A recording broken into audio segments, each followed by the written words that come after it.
अस्सलाम वालेकुम। Top 5 news के साथ मैं हूं फरानाज। इस्लामाबाद हाई कोर्ट ने इमरान खान की 25 अगस्त तक राहदारी जमानत मंजूर कर ली। अदालत ने पुलिस को इमरान खान को गिरफ्तार करने से रोक दिया। 3 रोज़ में मुतल्लिका ट्रायल कोर्ट से रुजू करने का हुक्म।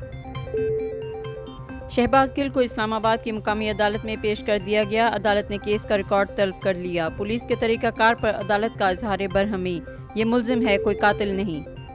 गैर मुल्कियों को बगैर मुलाजमत अमारात आने और रहने की इजाज़त। शराइत में तब्दीलियों से तारकीन वतन को 7 किस्म के वीज़ों पर बेहतरीन मयार ज़िंदगी से लुत्फ़अंदोज़ होने का मौका मिलेगा।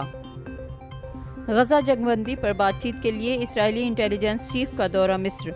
मिस्री हुक्काम से फ़लस्तीन के इलाके गजा की पट्टी में जंगबंदी में पेशरफ्त पर तबादला ख्याल करेंगे।